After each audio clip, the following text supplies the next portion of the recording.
My name is Stephanie Henry. I'm a manager with the Business Analytics Consulting practice at Plant Moran. Plant Moran has been a Tableau partner for over 7 years, and our team supports the roadmap and services offerings all over the country. We help customers select the tool, help them build the architecture and structure, and really the foundation for making it successful. I've been using Tableau for over 8 years, but been in kind of the analytics space for over 19. My role within this group is just to facilitate and help this community grow, not only their skill set, but those connections amongst the peers as well. The other lead of this user group is Claire Sims. I'm going to hand it over to Claire and let her introduce herself. Hey, good morning, everybody. I'm Claire Sims. I'm the Senior Data Visualization Designer for Boulder Valley School District. I think I'm about 5 years into my Tableau journey. So my role is really creating and supporting dashboards primarily for our school staff, principals, and teachers. I also work with other district staff who are also Tableau creators, and very excited this morning to be joining you. And Stephanie, thanks for bringing me on as a co-facilitator. And I'm also very excited because we are going to feature some more of the work of some of our other Boulder Valley staff here. So I think I'm going to kick it right off to our first presenter this morning. All right, so I'm very excited to introduce Jay Hart. He is an applications developer in our IT department here at Boulder Valley. He's been in the Tableau world, kind of developing on and off for about 3 years now. During that first year of using Tableau, he attended the Tableau conference, so he got to jump right in and see the craziness of the Tableau world. He's been developing dashboards both within the IT department and for other users and other departments in our organization as well. So this morning, he's going to be talking about a project that started off with using a web data connector for the dashboard, and talk a little bit about how that started and how that has evolved over time. So Jay, I will hand it over to you. Oh, and actually I will note first, I will be monitoring that Q&A. So during this part, please, if you do have questions, use the Q&A feature. I'll be watching that and facilitating your questions. And we will have kind of a Q&A part after the presentation. So we'll get to that at the end. All right, thanks. Go ahead, Jay. All right, thanks, Claire. Let's see.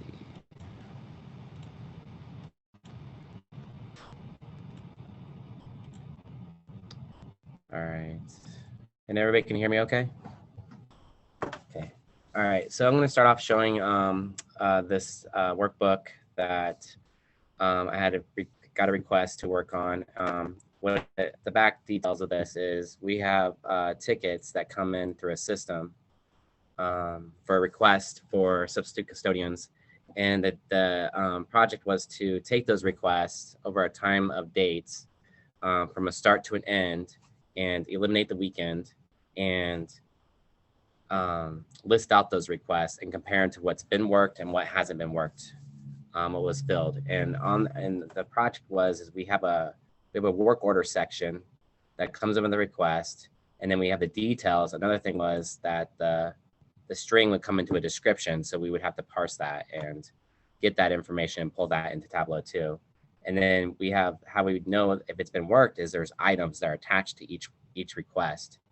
And then we had to compare those dates that was requested to if there was something missing too. So we had to pull in 2 tables to do this and build this. So what we decided to do is use the data web connector, which I'm going to show some details on setting up and what we had to do to get it to work.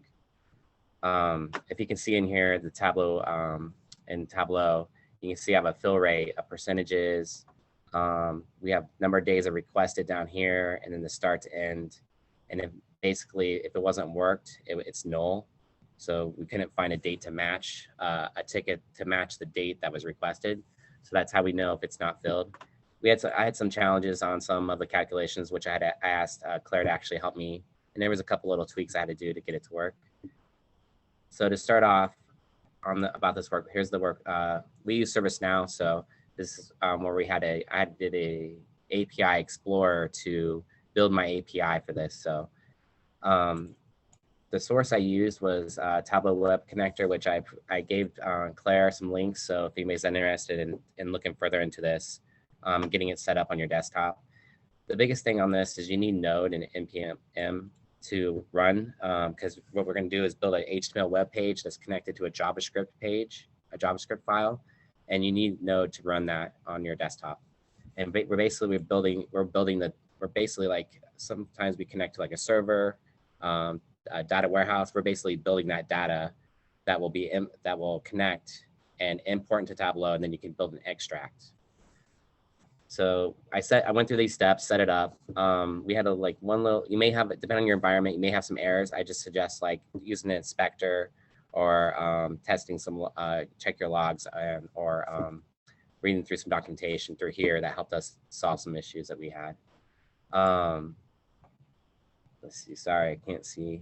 Okay, and this is the HTML page that we'll end up testing with. But what I want to show is, I'm sorry, I can't see, I got it. There we go.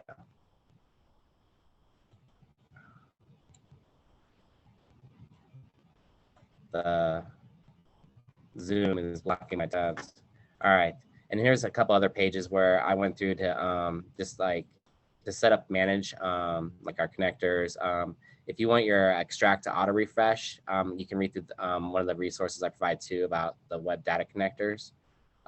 This will help you like set up how to auto refresh your extracts instead of having to log in each time and extract it every time and connect to that database. Because you can imagine if you have thousands of files, how long it will take. I only have 100 files coming in, and it will take a couple minutes sometimes. So what we're going to go to is my code. So first, after you get Node installed, everything is set up, installed, your simulator, it's called like a simulator. You'll get these files, these temp files will download, which you can start off from if you want to do. And in my file explorer, I just have a folder in here of different files I've set up. And I basically just went to their examples, and I found like an HTML page, and I start off with that HTML page, which the HTML page is just a page you call to run this. When you run the simulator, you call that page to grab your JavaScript file. And basically, I just took one of their JavaScript files and started from there, from scratch. And that's a good way to start when you set this up. But this is basically what it starts up. You'll come here, and this top piece right here is the basically it's the connection to Tableau. It's going to convert your JavaScript to JSON to bring it into Tableau, and you basically set the ID, the alias, the description, the data type that you want to connect into, that you want to show in Tableau, the data source.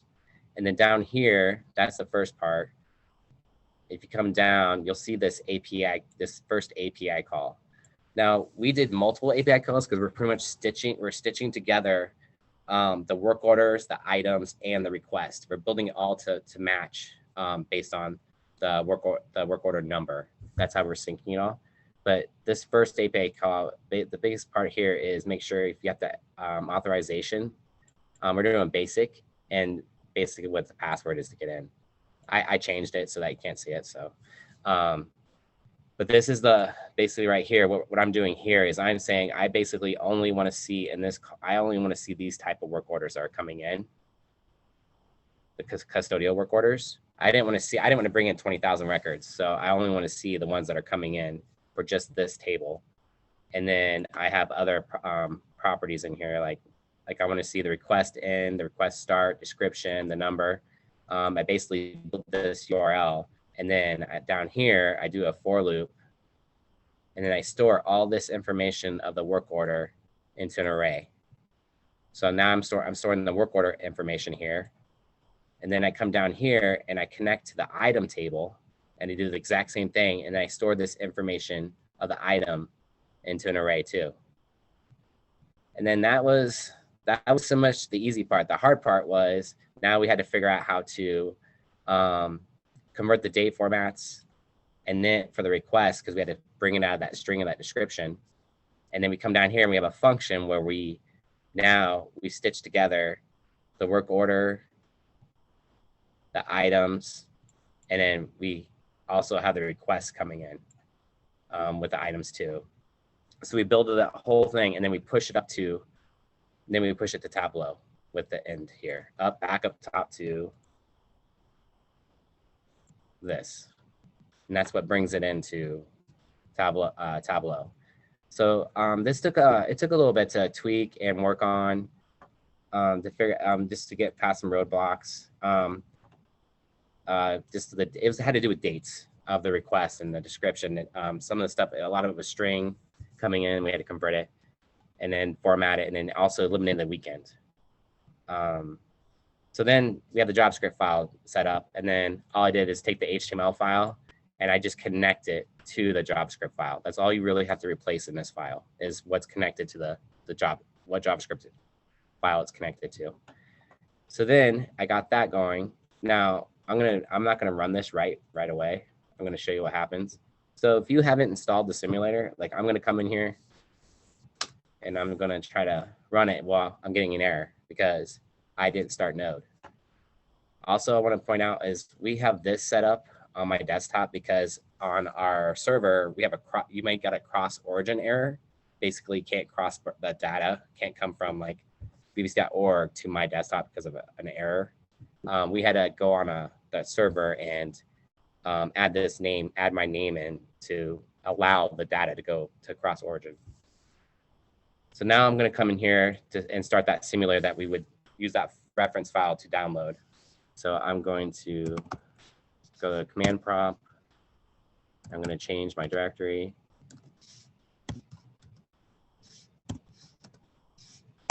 Now I'm in the web connector. And then I'm going to do npm start. So now that all that files you downloaded, you're going to basically just like, it's like you're going to start up the server on your desktop to run the JavaScript. So now I'm going to come back here. And now it's running. Now this is the simulator. Now I want to connect to this right here is that HTML page that I connected the JavaScript to. And now I'm going to start the interactive phase. Now it's going to bring it up. I'm going to say, get the tables. So right here are all the tables that I built that are going to push into Tableau. Basically, these. So then I'm going to come back here. Now I want to fetch the data. So before you even go to Tableau and try to do it in Tableau, this is the good simulator that is a good place to check your files and make sure everything's connecting. So now you'll see in here, now we repeated the work order number and then we added the item. So here's the item coming in, the data, and then work order connected. And then you'll come down, and if it's missing a number, that means there's no ticket for this request. So we're repeating it for each request. And then we have the work order number repeating. And then if there's no number, that means that it's not filled. There was no ticket for that request day. So then you'll see the dates over here. And then you see the type of request. I'm only bringing in that type. So sometimes also, just to let you know, it will show that it may work here, but then you'll go to Tableau and you'll see something might be one thing might be off. It's really touchy. So I suggest like come in here. If you see that, if you have that issue, inspect this, and then you can use your tools to check any issues that are coming in through the console. So that's that piece. And then now what I would do is I'm going to have a new workbook. And then on here you have web data connector. And then I'm going to just select something I've already used.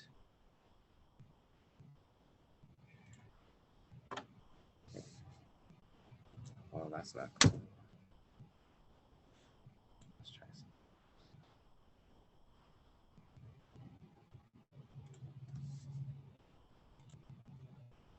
All right, let's reload it.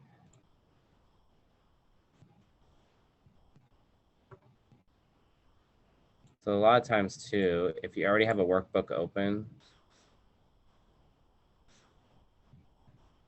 it may not, and I didn't have a node running already, it may not connect. So you have to just reopen and restart.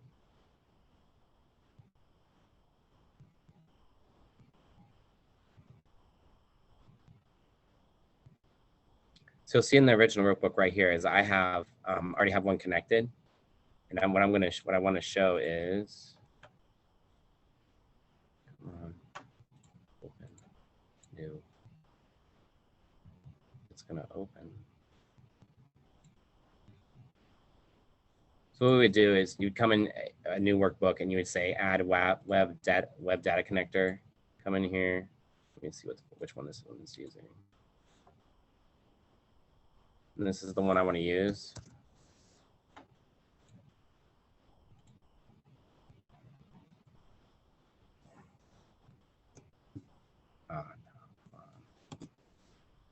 Didn't copy.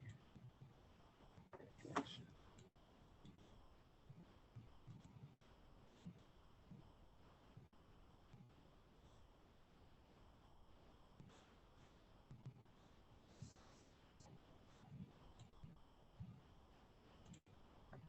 Then I want to just paste the URL that I was using on the website in here. And then you just hit enter. And then it's going to do the same process as simulator. It's going to tell you that now you want to fetch it. So then you see I have a second one that was created. And then I click update now.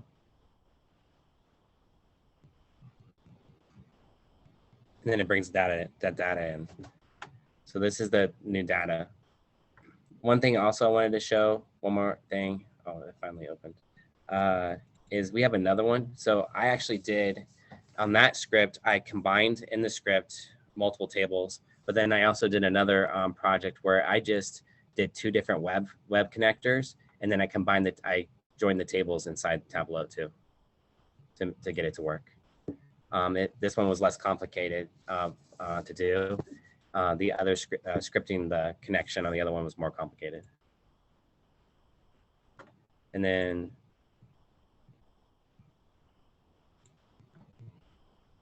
so you'll see it's creating the extract. And then so since I don't have refresh on, if I come in here, you would need to refresh all extracts. And when you do that, after you connect to the data source, you have to refresh the extract every time to update the data in Tableau, unless you set up to have it automatically do it. So then I would just click refresh, and then it would refresh the data on here. And then if you can see on this, now since we combined all those workbooks, I can adjust the dates to see what's been requested, what's been filled and not filled based on the data. And I'm only filtering these certain dates because I'm only pulling in 100 records of the development environment. I didn't set relative dates because there'd be no data. So, and that's all I had to show on the web connector.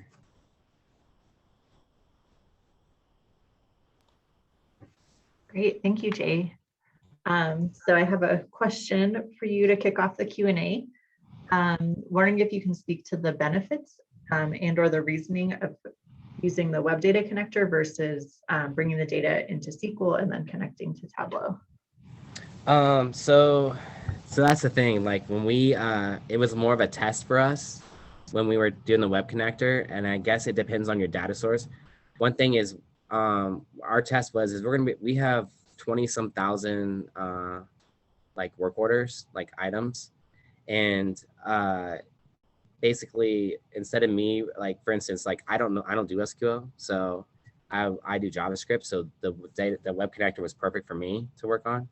And also to install it on my desktop without having to connect to a server on the district to test. One thing we found is, like, if I'm not doing the auto connect or auto refresh, and I'm gonna have to redo the extract, 100 items was taking like minutes. Can you imagine 20,000 items, how long it would take for an extract? That's why we're actually not gonna go this route, but this gave, by me doing this, we have another employee who does the data warehouse, and David T, and he is actually building, like taking what I've done now and converting it to what he needs to do without me having to like engage and tell him like back and forth. Now he's able to see what I've done and convert it to what he needs to do it. I hope that answered the question. If I had to choose, I would do the SQL over this, depending on the on the amount of files and the situation. Got it. Yeah, that's helpful. I was curious, I know, well, we had connected about some of the working with dates and times in this data, and you mentioned that as well. And we're kind of showing, I know that you had to do some like massaging of dates in the data, and then also it comes into the dashboard as well.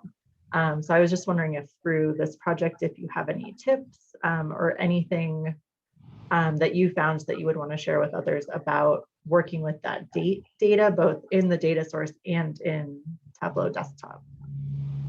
So I found different things. I had, so working with the date, just basically the date issues I had, converting the date, is that what you're asking? Yeah. Yep. So one thing I found like in Tableau when we were doing the data, I had issues converting the date to what I needed it to do. And I did go through a lot of help articles on like what eliminating the weekend.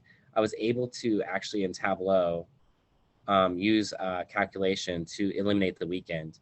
The issue we had was I needed to, and there was two different things we actually did. In the JavaScript, I had to, it wasn't necessarily getting rid of the weekend. It was bringing that data in to line for each item and compare it. So that's why we had to do it in the JavaScript section, so that we could list out all the items based on what was requested, add the work order number, and then list out and then add all the data to each line item that it coordinated with.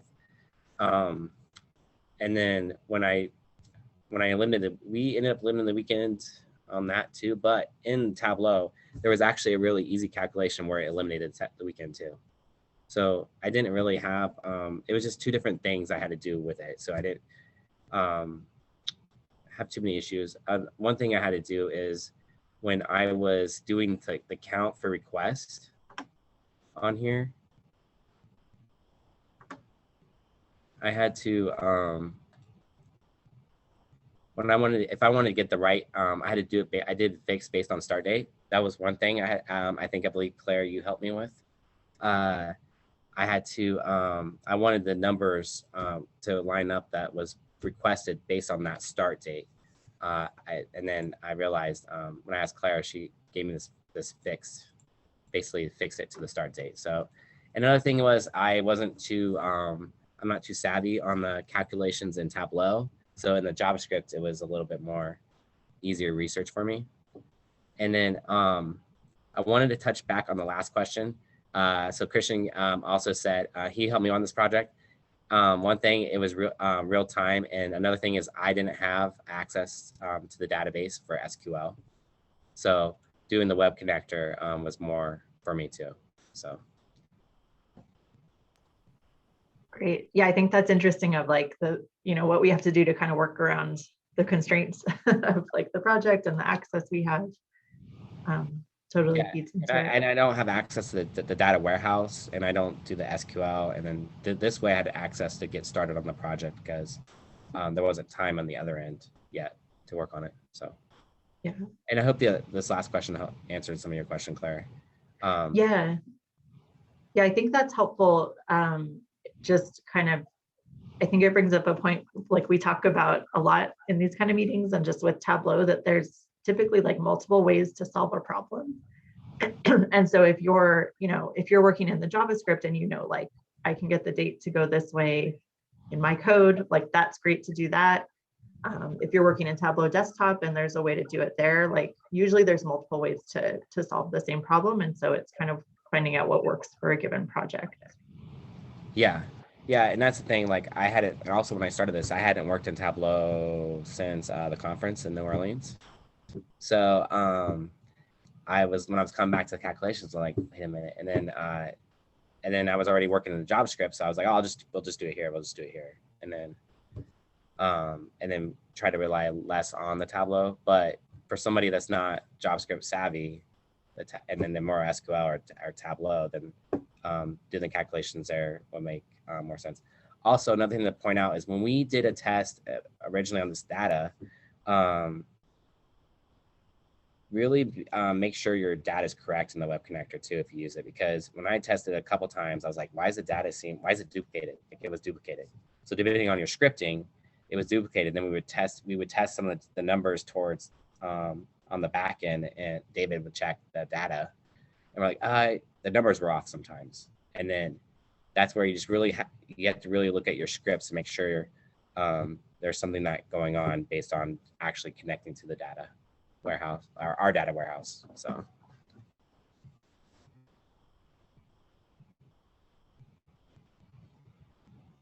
okay. All right, and we have another a question coming up in the chat. So for anyone on the call who's not really familiar with the technical aspects with the methods that you're talking about this morning, Jay, what would you recommend for people to help learn those skills around the web data connector? So honestly, so the web data connector, it was very new to me, and I know those links I sent, going through that first document I sent, going through this to get started is very helpful to go through this and basically install it. So you would just go here and get it, and then download it and install it, and then this is how this. So if you see, it says local host, and mine says this because we changed it. But you would just after you install, you would do your command prompt, and then you can run basically the steps. How I started up here. I just went to this. This is the folder I put everything in, and then this is the folder where you make sure you're ending at, and then you just start. But the thing is, you would just go through these steps to get connected and start, and then use those.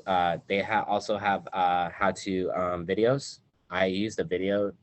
I watched a couple videos too that people have done, put together. I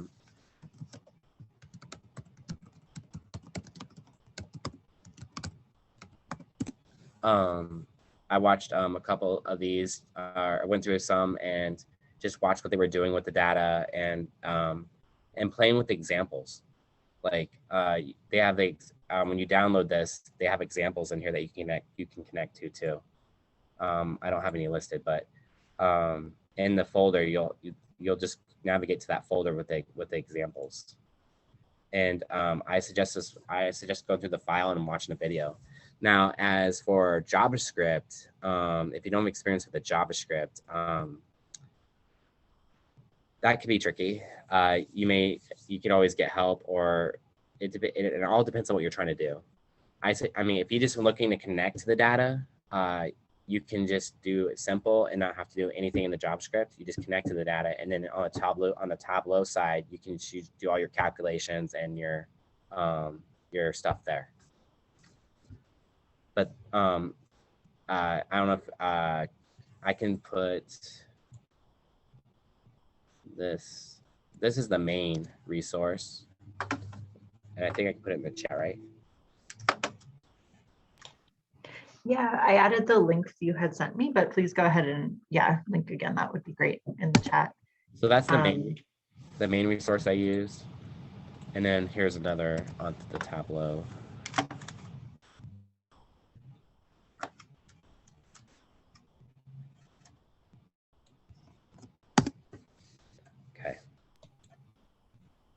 Thank you. And I think, Stephanie, I believe we could also email these out to everybody afterwards too. So we'll make sure to hook everyone up with these resources. And don't skip we'll steps. Send out the link of the recording plus those links from Jay as well. Yeah. And I suggest not, and don't like skip, I mean, go through it, because first time I ever did, I was like skimming it, and I'm like, okay, I can do this, do this, do this. Like, go through it, because you might miss something. So.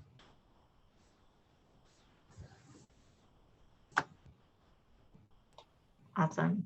Jay, I'm wondering if, I'm not sure where you are at exactly in this project? Have you had a chance to kind of share it back with the end users that are going to be using it? And have you gotten any feedback yet?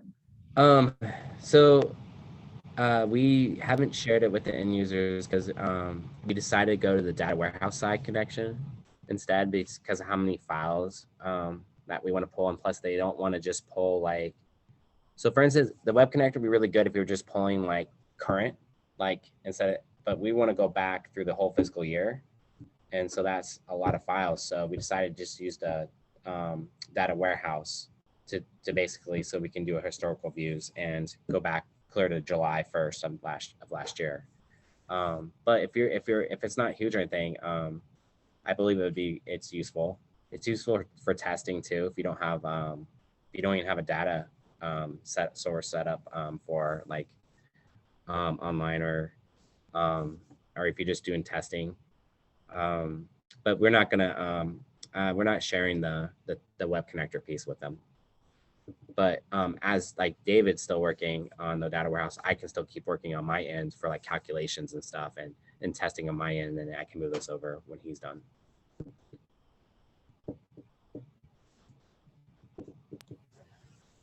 That's great. Any other, I'm not seeing any more questions popping up. Last call for any other questions, either in the Q&A or the chat.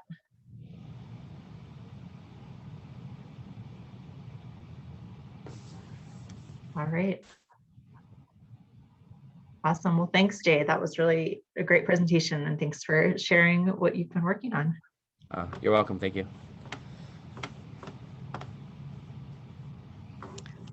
All right, we are going to transition. Can everyone see the PowerPoint slide deck again?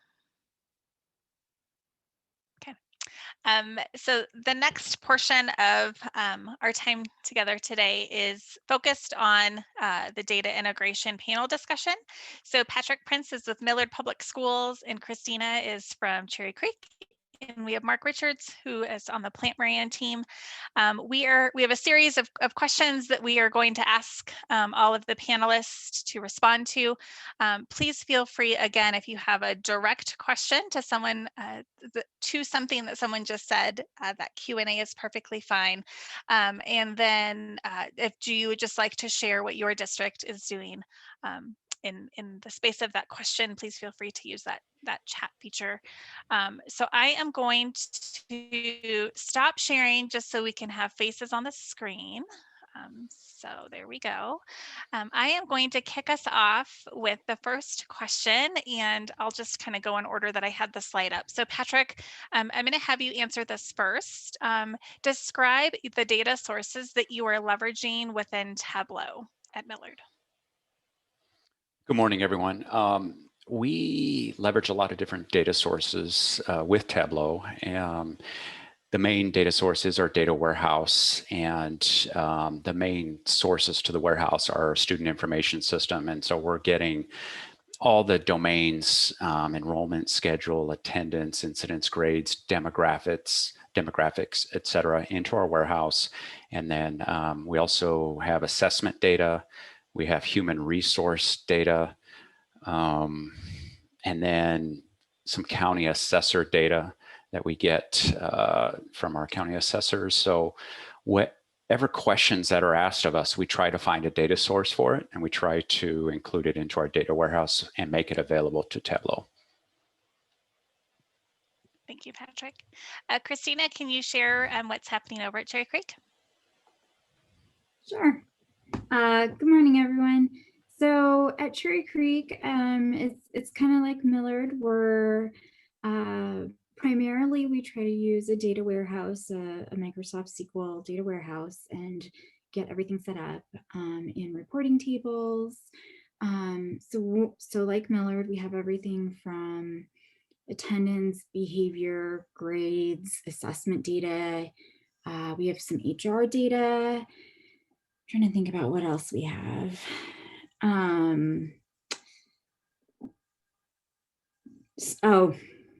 Yeah, we have state assessment exemptions, which was a big thing this year. So it's kind of parents opting their kids out of assessments.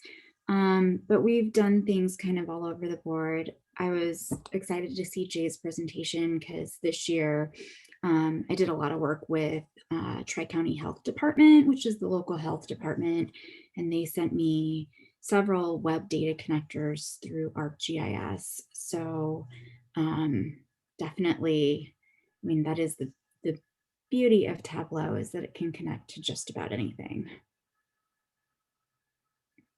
Thank you, Christina. Mhm. Mark, beyond the things that were mentioned by Patrick and Christina, are there any other kind of trends that we are noticing in the education space for unique types of data that are coming in, or is that pretty much covered by those two districts? Yeah, I mean, I think that sounds pretty much what we're seeing. We see a lot of SQL Server. We see DB2, which we don't necessarily see elsewhere. Don't see so much Oracle in K-12. API connections, obviously, with advent of the cloud. That is usually resolved through REST or SOAP APIs. So you don't see too much integration directly with the big cloud vendor databases, Redshift, BigQuery, Synapse, Snowflake. The one exception may be SQL Server if it's hosted on Azure. But yeah, those are kind of the trends. And as Patrick and Christina said, there's data all over the place. So you're constantly bringing in bits from here, bits from there, and I want the greatest hits. And I think that's kind of a great segue into the second question that we have lined up.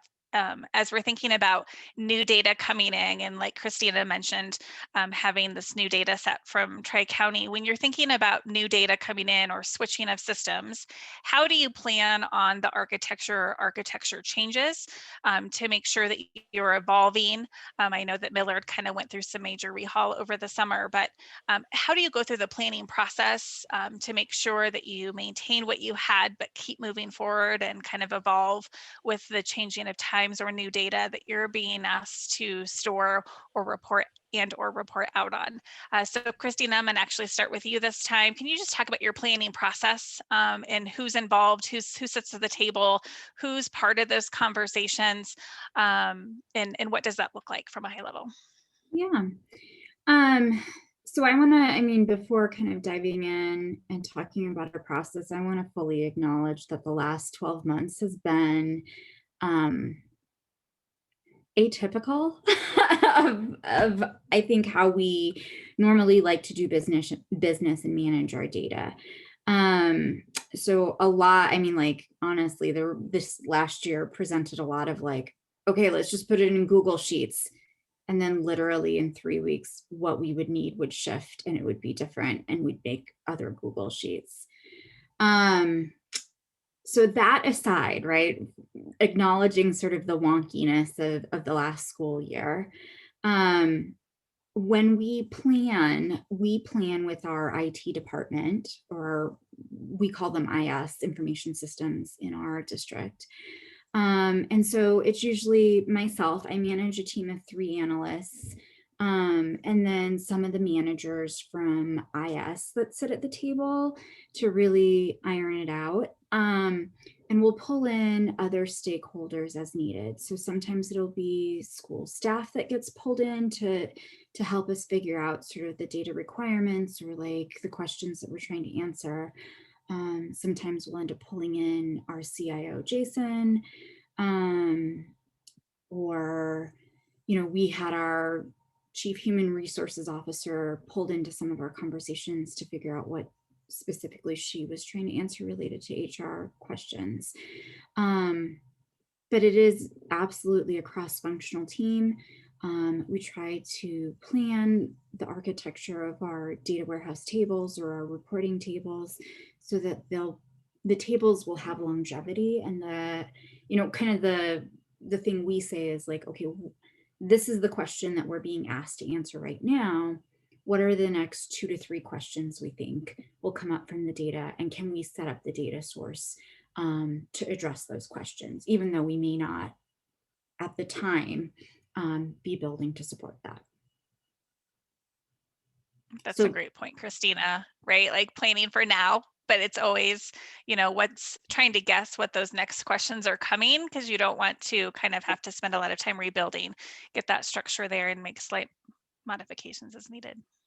And actually, let me add just a little bit, but because Tableau is the columnar store, right? Like we try to streamline as much as possible, but again, still thinking, okay, what are those next 2 or 3 questions, right? So like,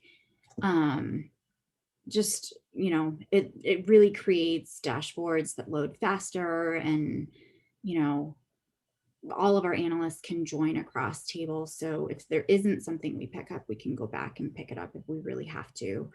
And then I would say, you know, we have a great working relationship with our IT team. So I think one of my analysts, Sarah, is on, and Sarah this year, with all the wonkiness of COVID, has gone back to our IT team several times and said, hey, can you have this variable and this variable and this variable in, which we hadn't accounted for in a pre-COVID world, but you know, in a COVID world, we needed some extra things. So, I mean, it really is trying to design for longevity, but also be agile and flexible to support the work.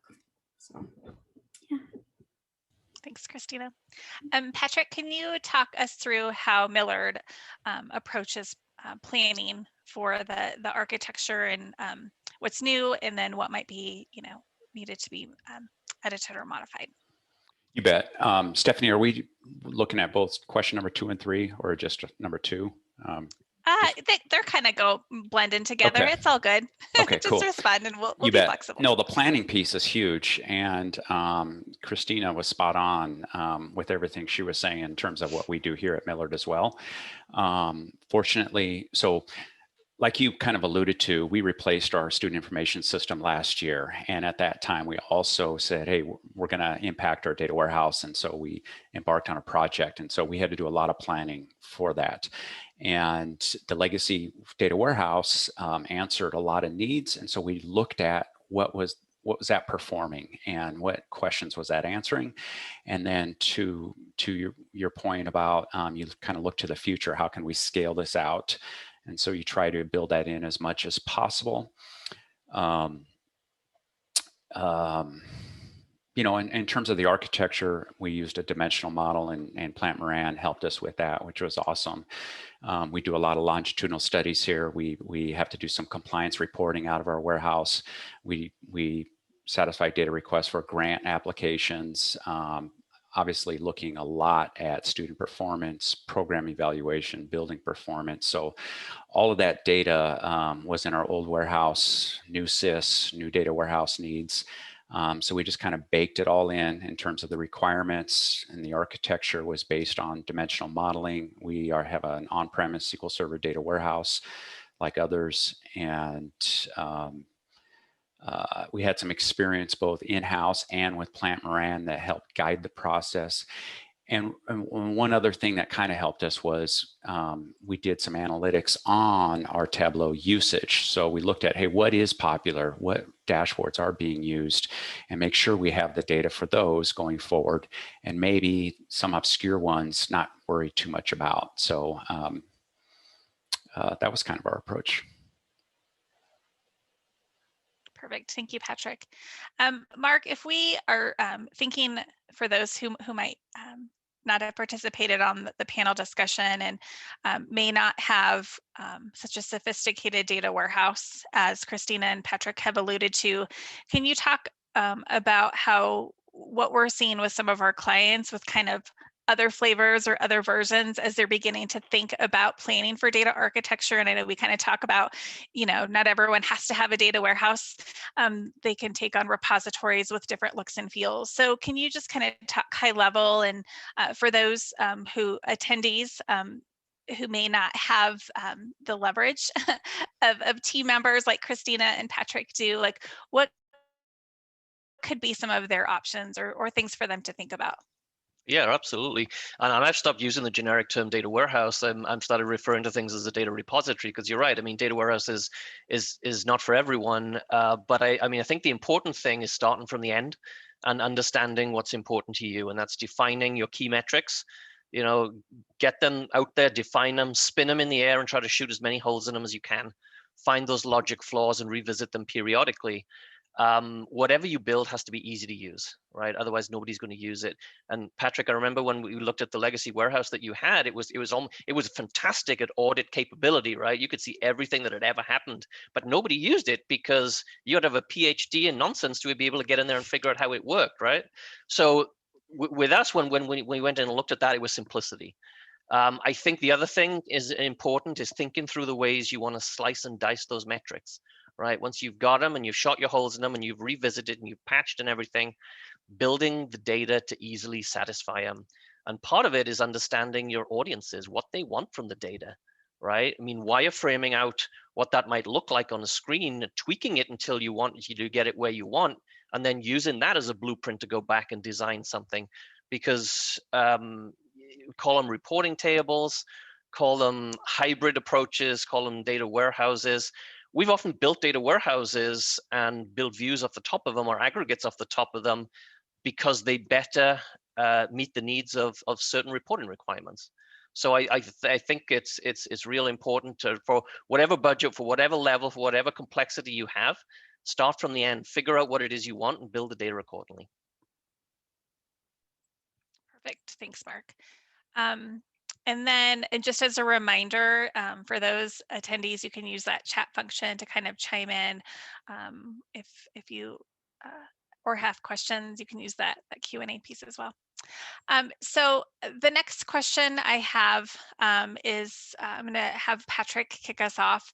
Some of these things we might have started to tease out already, but what are some of the biggest obstacles that you had with kind of the current structures, or what would you have done differently? And I know that you've already kind of gone through a transition, so you can talk kind of past summer, but just kind of lessons learned, I think, is kind of the biggest takeaway as people begin to think about maybe modernizing what they currently have, expanding what they currently have. Kind of let us learn from Millard and what might you have done differently. Boy, that's a good question, and I didn't write down a lot of notes on this, but here's what I would say on this.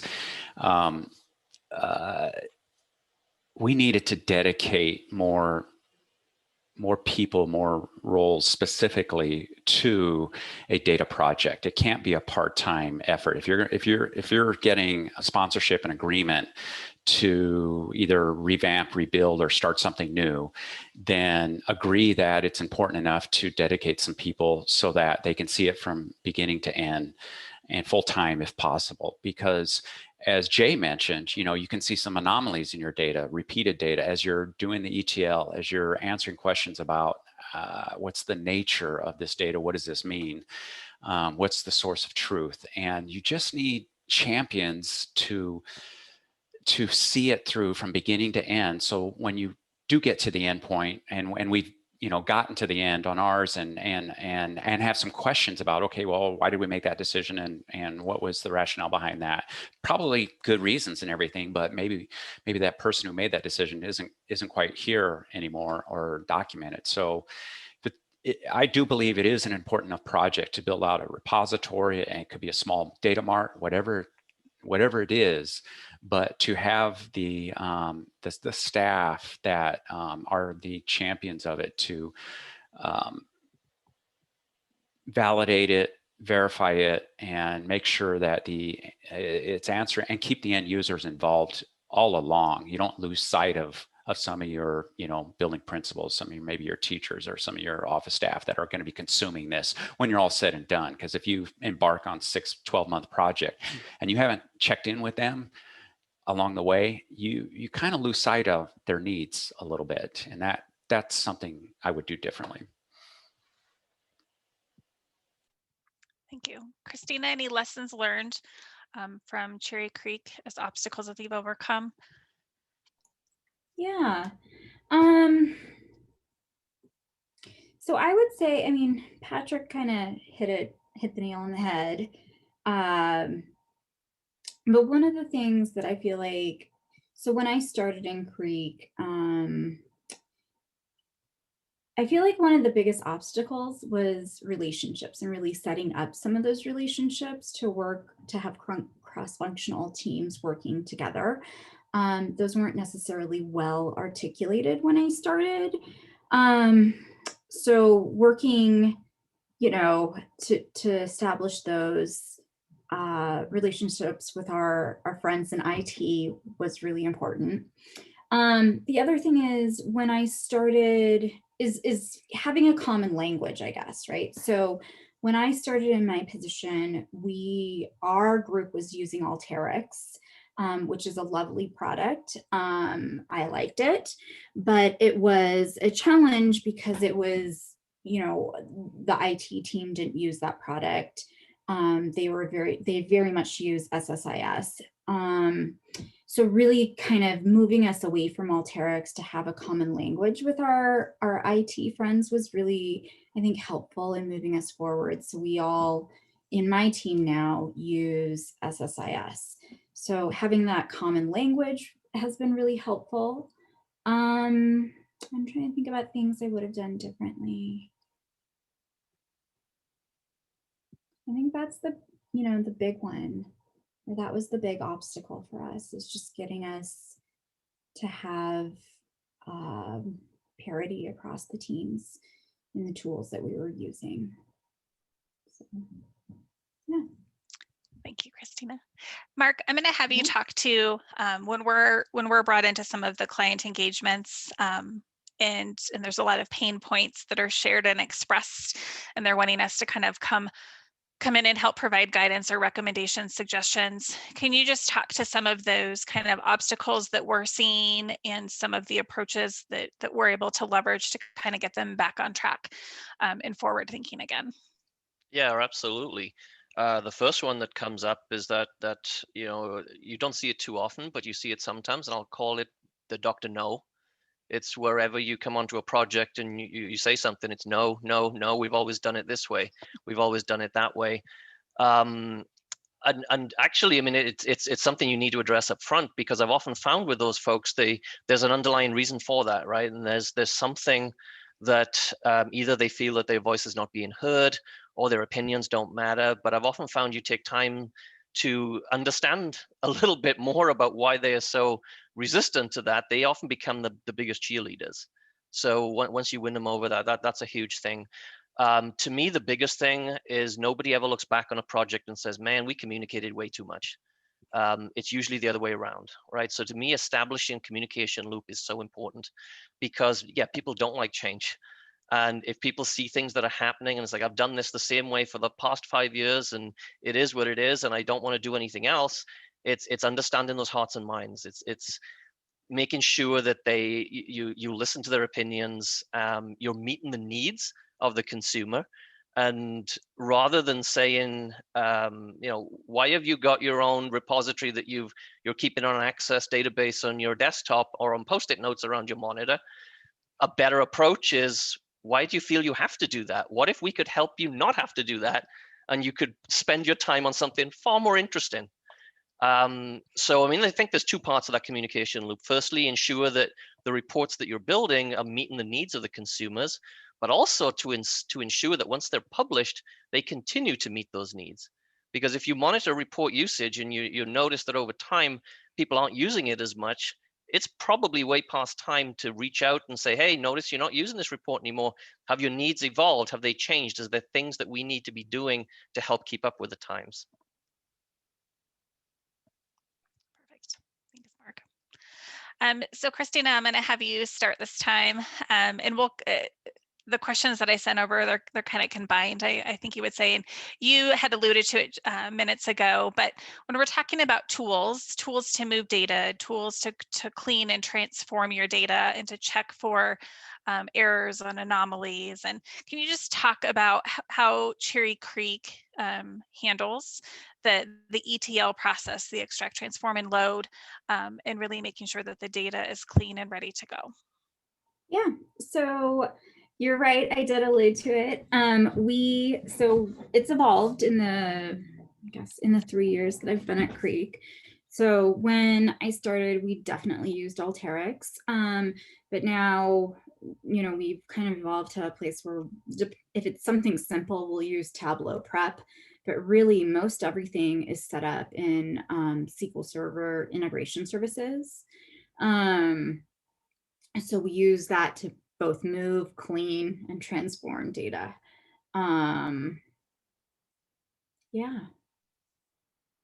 And I'll just ask kind of a follow-up question, thinking about the skill set around that. You partner with the information systems team, and then you've alluded that some of your team members are also trained up in that. And so how do you upskill or train? How do you make sure that those roles are defined between who does what, your team versus the IS team? Yeah. So I think it depends, right? Like a lot of so it depends on sort of the data content, right? Like if it's truly assessment stuff, like my team, we own that, right? We own the cleaning of it. If it's things like enrollment, attendance, grades, that is much more owned by the IS team, who has regular meetings with like registrars and dean secretaries and whatnot. And then really moving data, I wouldn't say our team does much of the moving. The IS team does most of that. And I'll also add, they've been exploring a tool called Wherescape to move data around. I don't know where they're at if they've decided to move forward with procuring it. But that is one thing that we had been looking at, or they had been looking at. Does that answer the question, Stephanie? Yeah. Okay. Perfect. Thanks. Patrick, can you talk about the ETL process over at Millard, and then also kind of tied in with that, if there's different kind of roles and responsibility, data stewardship that wraps around those ETL processes? Sure. We're a Microsoft SQL Server shop, and my team, we're not in IT specifically, but our team has always had responsibility for managing the student information system. So it's not hosted, but on premise, it's in the AWS infrastructure, but we have SQL access to it. And so we do all of our ETL using SQL Server integration services like Cherry Creek, and we put a lot of the logic in stored procedures, and then we use SSIS and Visual Studio to package it all up into a work package, and then the SQL agent to schedule it. The skill sets, everyone on our team is very comfortable working at the SQL prompt, and you have to learn the data model, of course. In terms of data cleansing, so some of that is done in the ETL, in the transformation part. Some of it is done in the front end of the source system, which in our case is Synergy. It has a rules-based engine that we can customize and try to prevent bad data from getting in on the front end. That's the best place to catch it. And then, like Christina, we meet with registrars, building admins, and secretary, and do training of secretaries on for uniformity of processes for the data governance on the kind of the allowed values that we want people to use for different things. So our data governance, maybe I'm getting into a different question, but it's not super formal as of yet. It's more trying to lean on institutional knowledge and best practices and training of the end users on the use of the source system, and then what we know and need to do in the ETL process so that the data looks good on the dashboards in Tableau. Perfect. Thank you, Patrick. Mark, do you want to talk? There has been some great representation for the SSIS portion of it. Do you want to talk about any of the other ETL tools that we're kind of seeing in the space? So if there are other districts on the phone who don't have access to SSIS but are kind of exploring other options out there. Yeah, absolutely. And yeah, SSIS is probably by far the most popular one that we see in K-12. We see a little bit of Tableau prep, not too much. Alteryx, which has already been mentioned. We see quite a bit of that, and one advantage of that, of course, is that it can output in hyper formats, so you can integrate directly into Tableau. Informatica Cloud Services, probably the other one that we see. basically because there's really very little installation to do. It all runs off the cloud, but metadata stored in the cloud, but your data doesn't leave your own premise. Python. We've seen people use Python for point-to-point integration, sometimes encapsulating it into their ETL tool as an addition or as an extension. We've seen a little bit of on the open source side Talend, not too much, and very little IBM. So those are probably the main culprits that we come across. The top four, I would say: SSIS, Tableau Prep, Alteryx, and Informatica. Perfect. Thank you, Mark. Patrick, you had started to talk a little bit about the data governance kind of process, or the lack that we're kind of not on that space yet. But can you talk about data governance at Millard in relation to kind of the data quality aspect of it, and who monitors that, and the processes that are set up in place for more of the data side of it and the people side of it? Sure. So we are pretty formal with security in our source system. So we have defined security roles based on the role you have at the building or for your job. That's going to give you the necessary access within the system. So that helps ensure some data governance in terms of who can be changing the data or adding new data. And then we train around those roles for the proper processes, so to speak. What else did I want to mention on that? We don't have formal data cleansing, data quality meetings like you would see in maybe a formal data governance program. We talk about that. We see a need for it. So what we've done in lieu of that at this point in time is we have some jobs that run each night that do some data profiling, and they look for data violations that we haven't caught on the front end. And then we send these data violations, I don't know if that's the right term or not, but they're anomalies and inconsistencies. And we send those in some cases to data owners at the building, a secretary or a registrar, and or we have a central student services, and anything about, parents and children not matching up or things like that. So we're trying to be, systematic about the cleanup of it. But we just haven't encapsulated it around a formal data governance program. Thank you, Patrick. Christina, can you talk to how Cherry Creek is handling the data governance process? Yeah, so I would say we're probably similar to Millard in the sense that we don't have a formal data governance process.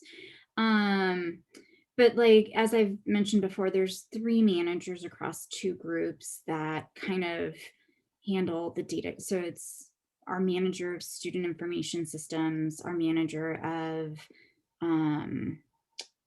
data services in IS, and then occasionally our manager of business information systems will be involved depending on sort of the subject. But we just look at the data, as I would say the governance happens as we are articulating reporting tables and doing data validation at that point, right? That's when we'll really kind of take a deep dive in and look at things.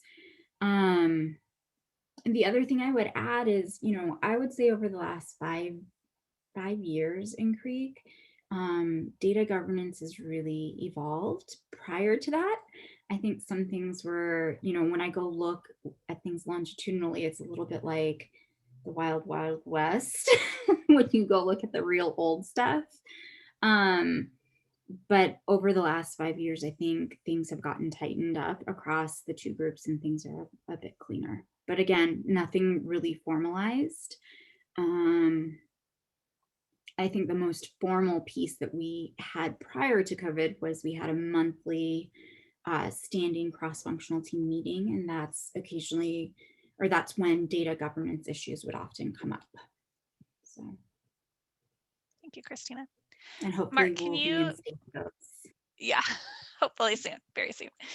Mark, can you talk about the benefits that we see when districts are able to leverage a more formal data governance processes and staff rules around it? Yeah, absolutely. And I mean, I think the key thing is with data governance, I'm a pretty simple guy, I like breaking things down to simple, everyone pulling in the same direction, right? The two main things with data governance are accountability and transparency. Transparency is knowing what's going on with the data. Accountability is actually being able to do something about it. And I've worked with customers who had issues with either one of those, and you need both of those to be successful. Accountability, for instance, worked with a fellow in a school district I won't mention. I said, you do realize that this data coming in is absolute nonsense, right? And he said, yep. And I said, are you doing anything about it? He said, not my job. He said, do you tell anybody about it? Not my job. So obviously a lack of accountability there. Transparency, if you can't see what's happening, then how can you fix it, right? So that's where Patrick mentioned data profiling and looking at anomalies. I actually use ETL tools to automate QA, basically encapsulate the business logic in a repeatable process so it can be auditable, expandable, and visible. Agreement on processes, roles, alignment to mission, goals, and culture, right?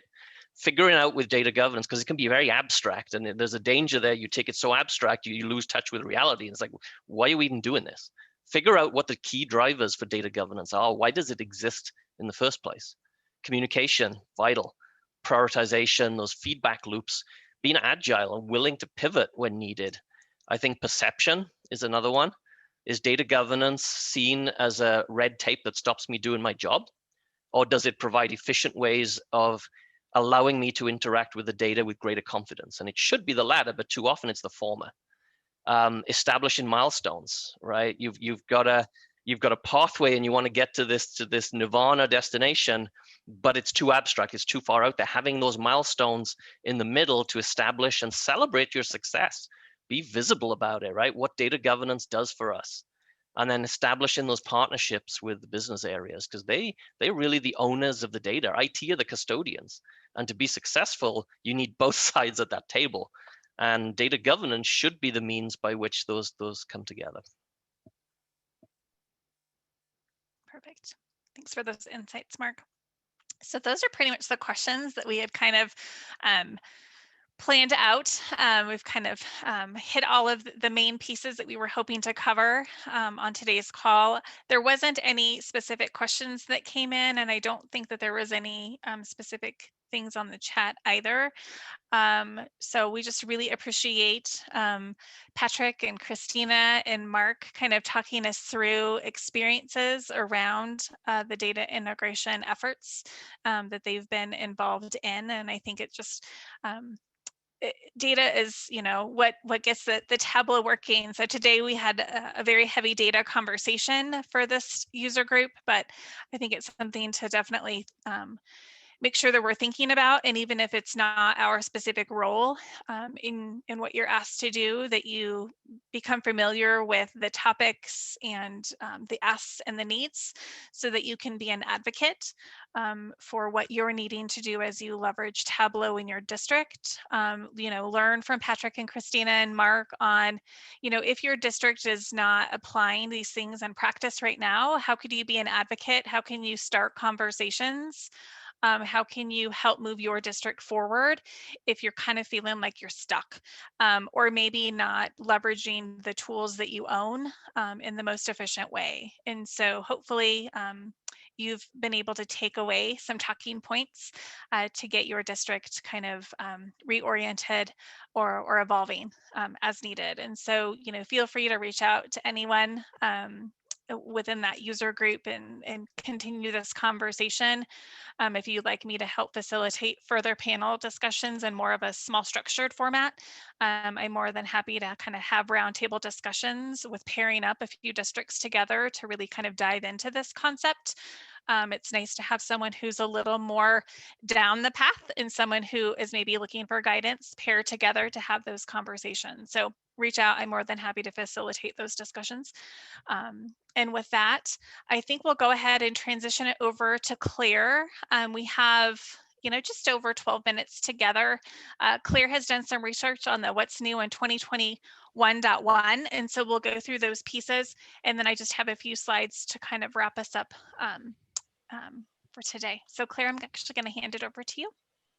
Sounds good. Let me get all my screens organized here. So I have my presentation ready for you guys.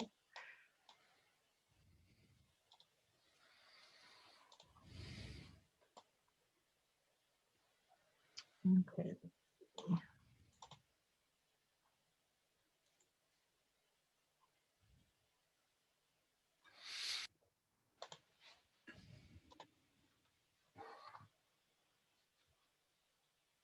All right, are you all seeing the Tableau 2020.1, 2021.1? And then just to check, are you seeing a Tableau workbook here as well? Okay, thanks. Just want to make sure I'm on the right window. Great, so this probably will be kind of brief, but I did dig a little bit into updates that have come out in just this new release of 2021.1. I really focused on Tableau Desktop. I know there are also some new features with Tableau Online and Server. So I'm not really going to get into those as much, but what I'm showing here and what I can share in the chat is just their kind of landing page about new features that are coming up in their newest product releases. So if you're curious about some of those other features that I'm not going to touch on, then please go ahead and take a look at this link. So the biggest things, and they've kind of organized this nicely, of the biggest things that they're kind of highlighting with their updates. So one of them, really the biggest one, it seems, is this Einstein discovery in Tableau. So I also didn't go too far into this feature. It requires Salesforce, and there is a dashboard extension in Tableau that you would use basically to use this kind of suite of predictive analytics with machine learning features. So it looks pretty cool, but we do not have Salesforce. So I didn't get too far in exploring this. And I wasn't actually sure how many of our kind of local peer districts are using Salesforce either. So I'll leave that one to you if that sounds interesting and that is relevant to tools that you are using. That seems like a cool feature to check out. The other kind of big one that I will jump into a little bit more is this quick LODs feature. So it's kind of just a cool tip, and I love talking about LODs, those level of detail calculations. Jay even showed an example of one earlier. So I think it's always worth kind of revisiting and touching on those. And then again, like I said, there are some new features as well in Tableau Server and Online. So that's more like this third piece about the notification system that they have for Server. So another one to check out, but not what I'll be focusing on today. And then I'll just show you two. So those are really like kind of the big high level ones that they've highlighted. And then of course, there's all sorts of other smaller features, little fixes, just kind of nice stuff to look into. So if you scroll down on this website, they have this all features part that you can actually filter depending on the tool that you're wondering about. So this is nice just to see what else is new. Maybe not the top level thing they're talking about, but probably some other features that are going to impact how you're using the tool as well. All right, so I'm going to focus on those the quick level of detail calculations, because I think this is a cool new feature. So, and just I'll point out, poking around a little bit in 2021.1, I also just saw, you know, some little interface changes and tweaks. Some of the pieces on the data source pane when I was connecting to different data sources just were kind of nicer and more streamlined. So that's always cool to see just how they've been thinking about and improving the user interface with this version. But what I wanted to show was this quick LOD example. So just for the purposes of sharing an example that we're all probably very familiar with, this morning I pulled down some CMAS data from the Colorado Department of Education website. So just some public facing CMAS scores from back in 2019 when we last had that full year of testing that we have data for. So what I did was I'll use Boulder as an example here. I pulled together just a quick view, a quick bar chart here that is just showing a breakdown within BVSD. I pulled out by school, just the average 2019 scale score. This is across all grade levels on CMAS. I added a little filter so we can look at English or math data. So very simple bar chart here. I'm showing here I've added the school average as a label, but what I want to show with this level of detail is how might we add something like a district average.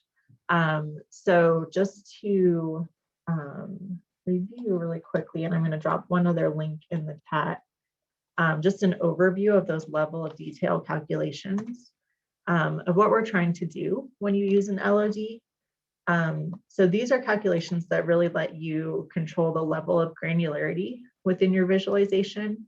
So again, as you can see here, the level of granularity that I'm visualizing is by school within a district.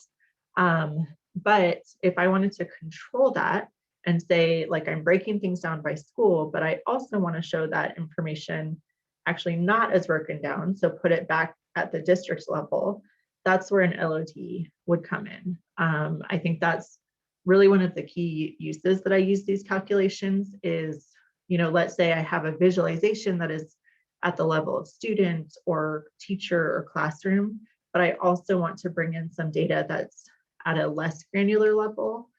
So a school comparison or a district comparison, those level of detail calculations can really help with that. So if you haven't worked with them before, they can be a lifesaver when you're just like, how do I make this comparison work on my visualization? They can be great for that. And there's also other use cases, but that's just one I wanted to highlight that I've gotten a lot of mileage out of. So, so the level of detail itself, that's not a new feature, but Tableau has made it a lot easier now to just quickly create those calculations. And so there's a couple ways that you can do this. So what we're going to need for the quick LOD is we need a measure and a dimension. And so basically what we can do is say, we want to look at this measure at the granularity or at the level of a given dimension. So the two methods to set this up, the really quick way to do it is, so here again, I'll just pull out this measure of the 2019 scale score. I'm just going to take that pill and drag it up to the dimension. Oops, sorry, and I have to hold down Control on my keyboard. And so here you can see it's letting me choose where I want to drag it. So I'm going to drop it on the district name. And it creates this new calculated field automatically. So we can take a look at that under Edit. And so this is what that feature will do. I wonder if I can make this a little bigger. Nope. This is what that feature will do. So it creates automatically a fixed level of detail calculation. It will fix it at the dimension that you dropped on. So we're fixing at the level of district. And then it will take the measure that you selected and do the aggregation on that measure. Now, something to note here is that Tableau just automatically uses the default aggregation for that measure. So in this case, it's sum, which we actually don't want to do.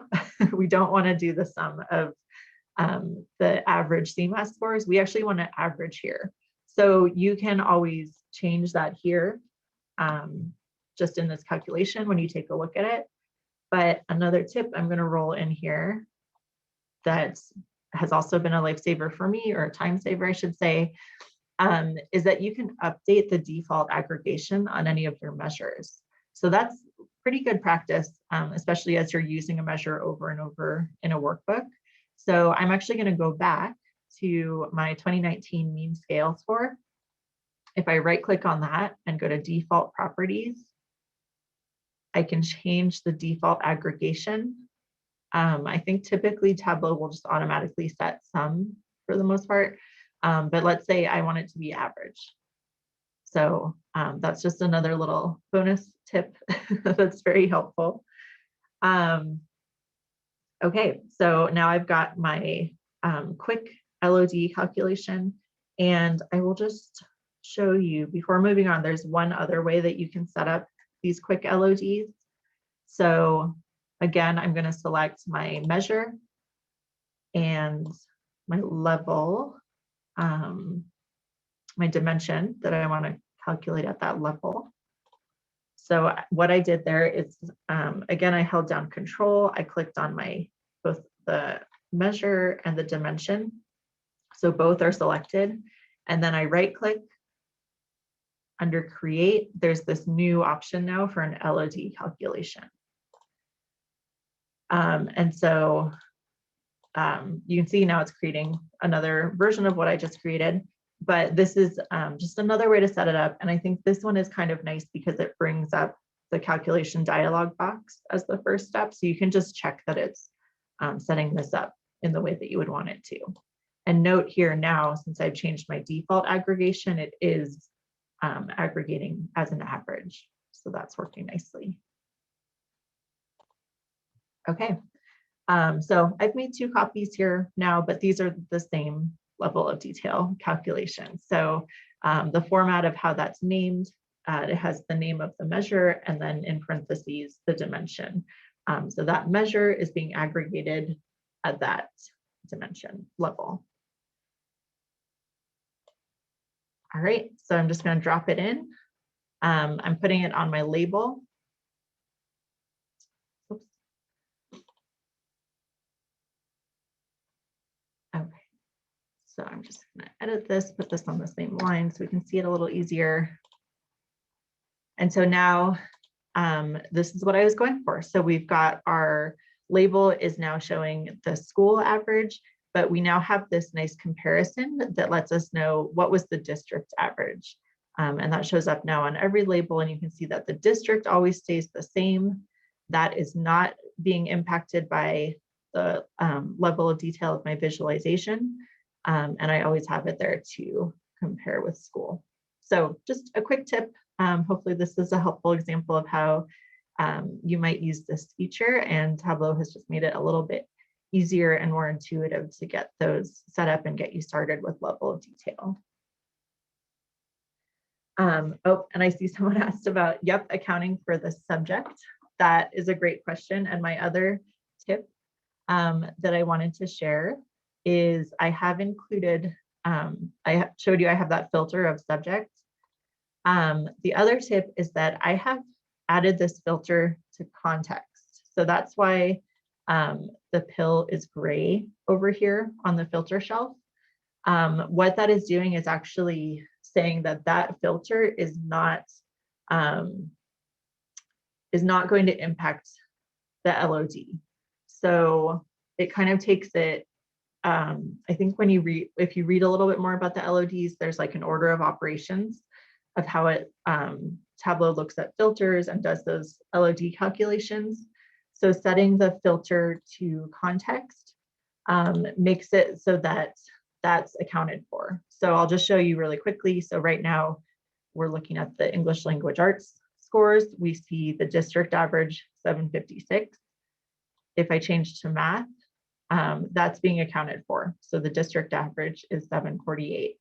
If I take this out of context, that's not being accounted for anymore in the district average. So adding a filter to context is also an important part of using these LOD calculations. All right. So that's what I had for my little update. Hopefully some helpful tips and hints and some things to help you out if you're transitioning to 2021.1.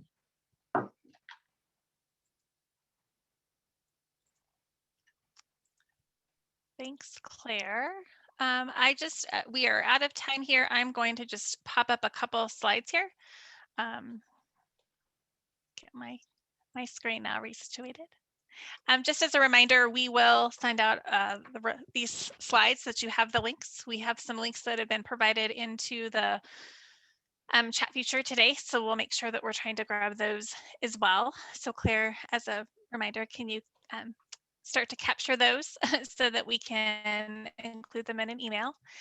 We have a user group out on Tableau Community. Claire and I will work together over the summer to kind of help revamp and beef that up.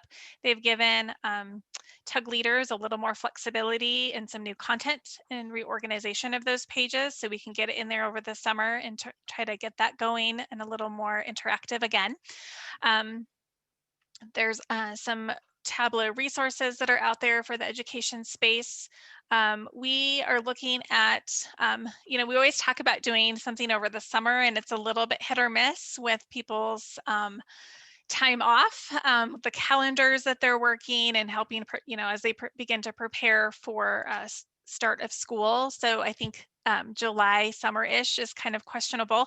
But what I've been thinking about, and I would love feedback on, is if we did kind of design session thinking around new dashboard topics that you're thinking of leveraging during next school year, and kind of doing it in a collaborative fashion across a couple districts, knowing that you could take the outcome from those and manipulate and modify them for your own district purpose. But I'm wondering if that might be kind of a unique take on how to kind of get creative over the summer. And so I would love that feedback if you're interested in doing some collaborative design sessions with some new topics for next school year.